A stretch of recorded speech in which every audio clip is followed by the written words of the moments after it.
please welcome Roland. Hey Are you Mia. there? Hello, how are you? So I'm excited to talk about robotics. I'm particularly excited about this category. Um, it's not crypto, but as some people might know, you guys were Mechanism before, and you guys were investing in crypto. So I think the first question would be, why the switch? Yeah, well, first of all, Mia, thank you so much for having us on here. We're probably a bit of a wild card because among all other great investors, we're the ones that pivoted not too long ago. So the switch happened gradually, happened around 2 years ago, after Andrew Seems like the connection is not planted great. our We're gonna bring flag in on the ground and your partner. Hello. Hello. You have quite the setup. um, Yeah. so Scott, we never met before. I was expecting Andrew, so this is gonna be an improv segment here. So Yes. the question was, why did you guys switch from investing in crypto to robotics? I don't know if you were in the team before. I wasn't. So I was Oh, never great. in crypto. I've always been a roboticist the whole time. So I was recruited by Andrew because of kind of the pivot that the biggest sector of our lifetime is going to be physical intelligence. Yes, but why did you guys do it at that time? Because at the time, crypto was looking okay. I know you guys invested in Figure. It was Mhm. such a great investment. If you have any insight, I don't know if you were leading that or if it was Andrew or someone else. It was Andrew, but I would certainly think that the best investors are the ones that see ahead of the curve, right? That is true. Yes.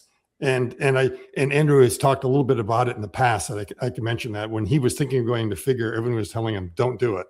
And so he thought, okay, either they're wrong or I'm wrong. Either way, there's an asymmetry here. And he just thought it would be a huge opportunity because it made sense to him. Yeah.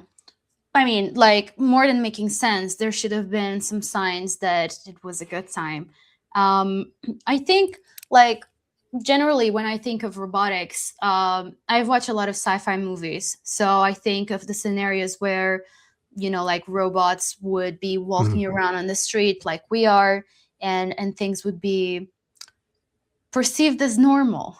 Mhm. But there's also the concern that like they'll be programmed with certain personalities. They might be a little bit more aggressive, or they might be instructed to like not be as nice to people, and that takes different levels. Does that concern you, like as you go through, like like doing a lot of this research and knowing what different companies are enabling for society?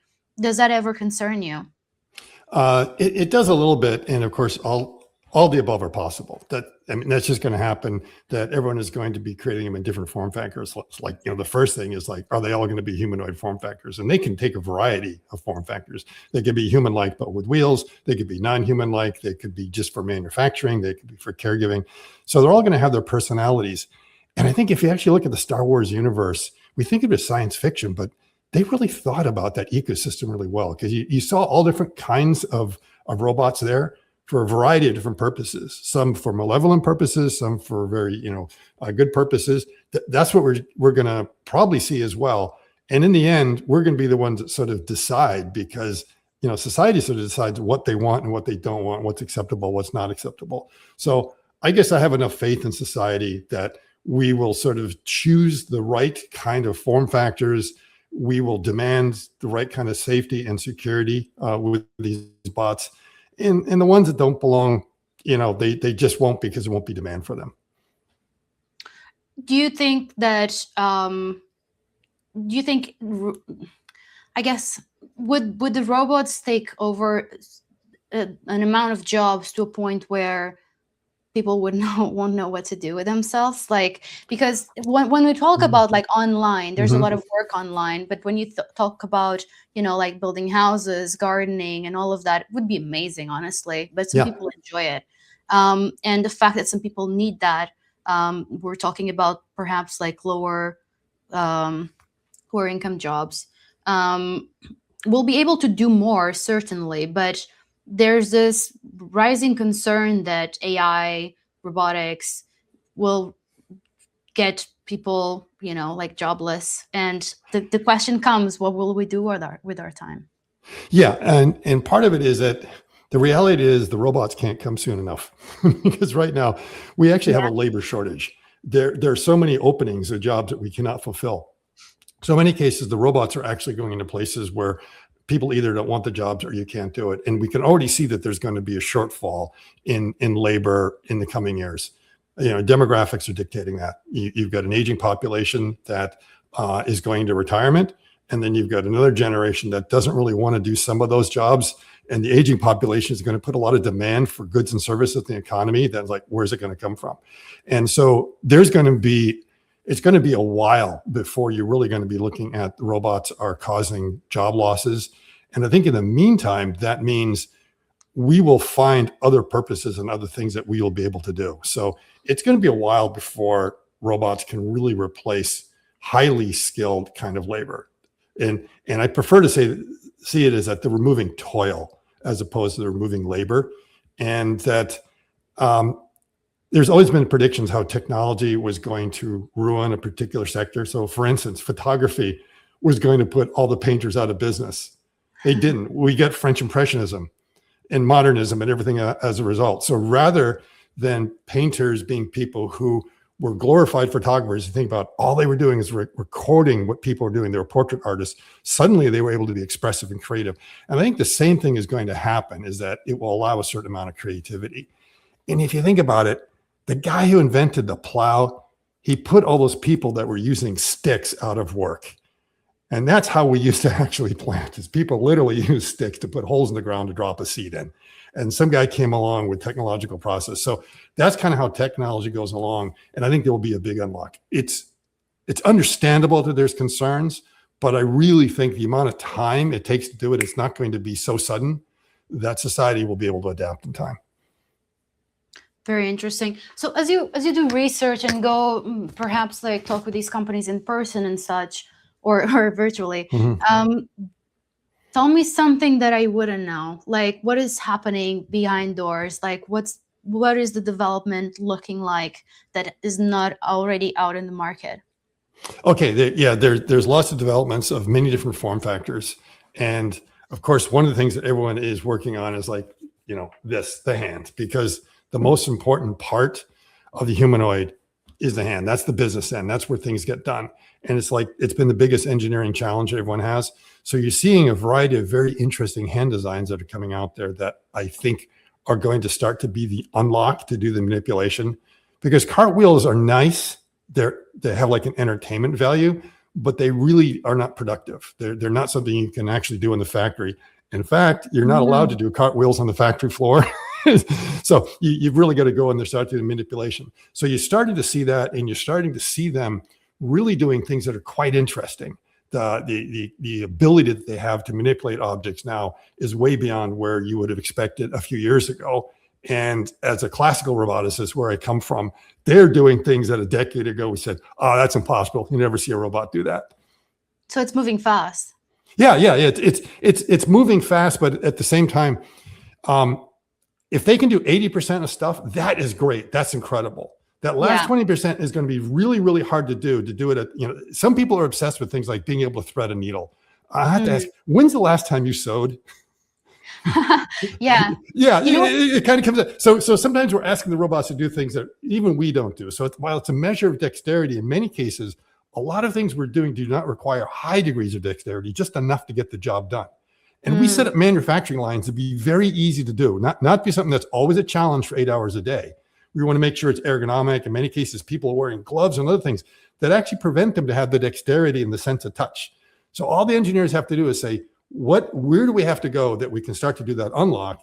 And now people, rather than working these kind of drudgery kind of jobs, will now be able to do something that is like definitely is way more fulfilling. And like, that's what I can say is like, fulfillment center jobs are very unfulfilling, which is why the turnover rate there is like 100 to 200%.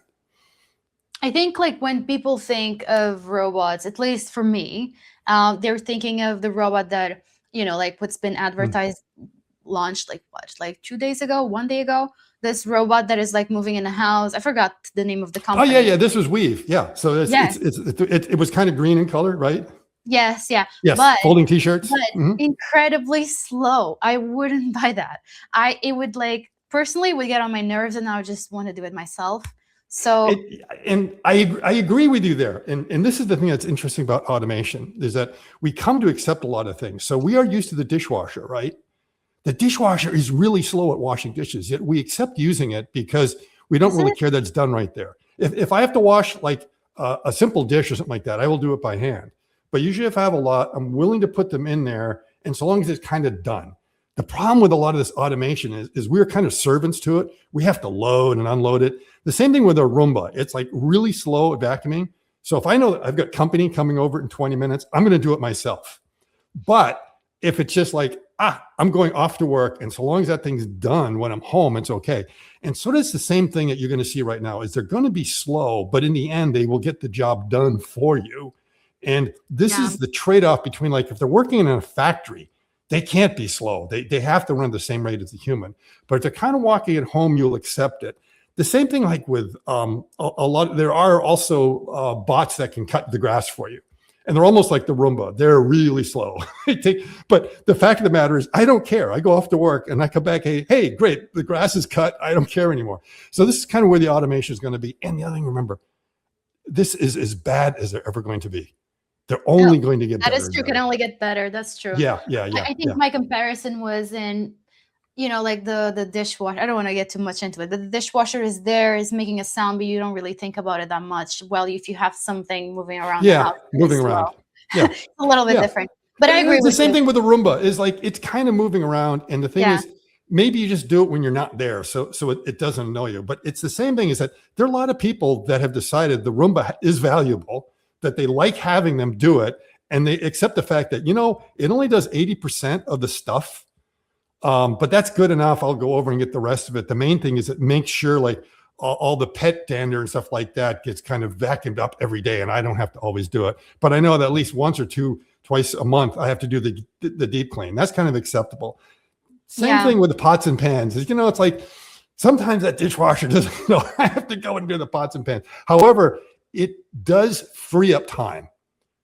Yes. I mean, it's like having someone else doing it for you. So if it doesn't matter how long it takes.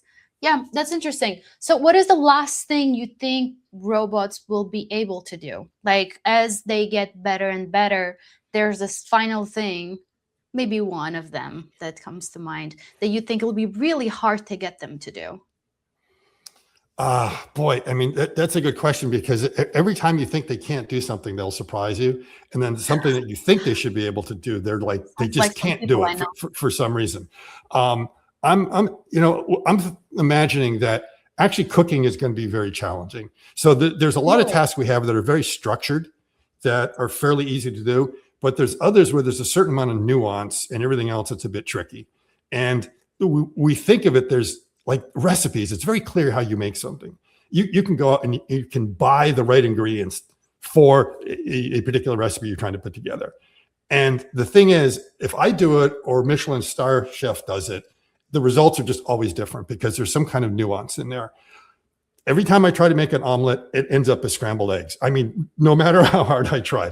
And you see that the robots are having sort of the same difficulty there. So that's going to be like the real unlock, when they can sort of figure out what is it you do to cook. Now, they'll be able to cook lots of little things here and there. But I mean, when we're talking about something at like that 5-star chef level, that's going to be a little bit different. And the other thing, of course, if you're a really good chef, it's not just your hands and your eyes, it's your nose and your taste buds, right? You're constantly testing and sensing, like, how is it coming around? Yeah. So the robots are going to have to know, and I don't know that we have sensors exactly for that yet. So that's sort of one area. And the thing to remember is that a lot of times when we automate, we kind of change the environment a little bit for the convenience of the automation. And this is the big thing that people say, like, why humanoids? And the flippant answer is because, we live in a world designed by humans for humans. So the humanoids, if they're going to come into our space, they have to have the same form factor, and they have to be able to use our stuff. So if you go into the kitchen, do we redesign our kitchens for the convenience of the humanoid? So do you want to buy new utensils, new appliances, new pots and pans and everything that are easier for them to be able to use? Or do you want to make sure that the same ones that you and I use? Because frankly, I don't want to have to buy a second set of utensils or a second set of appliances. It has to accept my world and be able to go in there. And that's sometimes what makes it difficult. So when you're going to a manufacturing line, you have the liberty to change everything on that floor for the convenience of the automation you're putting in. And when you're done, a person can't go in and use that automation anymore. They're like, that's it. Either the automation works or it doesn't. The idea of like humanoids is to slot in that the humanoid could do it or a person can do it. And you don't have to reconfigure or change anything. Now you might say, hey, I don't mind the fact that I'm gonna have a robot cook my meals every day. But the reality is you don't like cooking every day, but you do like cooking some of the time, don't you? Yeah. I think that when I think about it, when I think of the question I asked you, I don't think cooking. I actually think intimacy. Okay, I wasn't going to go there, but anything is possible. That's where here. A lot of people are going to go. Is very open. I think some people might think that is like at the forefront, and I thought maybe you could enlighten me on that, because I feel, to me, like realistically, that would be more something that would be less replaceable. I mean, it sort of depends on the level that you're looking at. So, there can be intimacy and there can also be some kind of care. So a lot of people are actually building the robots to help with like elderly care in hospitals and stuff like that. And there is a certain amount of compassion and touch and empathy and everything else goes along with it. And the problem is that, we're used to like a human touch. So if you're in pain or something like that, just holding a human hand can be very different than holding a robotic hand. And, that's one of the challenges. How do you build something that has that so that, elderly care is good? And again, it comes back to these hands, it's like, would you want something like this wooden hand? And the thing is the robots are going to have different hands. They're going to have big, muscular, metallic hands that are going to be for working in the factory that you would never want to shake it, but it's going to be robust and have enough dexterity. There's going to be some that are very soft. They're going to be very delicate things, but they're going to break down very easily. But for that particular task, right, then we got to find the one that's somewhere in the middle. It's got to be compliant. It's got to be warm and not cold. All these things are a little bit difficult. And then also kind of the sense of compassion that comes in there. That's going to be tricky. And the other thing is like, you are seeing people making these humanoids that look very realistic. They're putting faces on it. The eyes are doing specific, but you get that uncanny valley sense, don't you? It's like, it is kind of there. I would almost rather have like this cold Terminator bot helping me out in the hospital than this thing that looked like a mannequin that just kind of became sentient. It's there's something, yeah.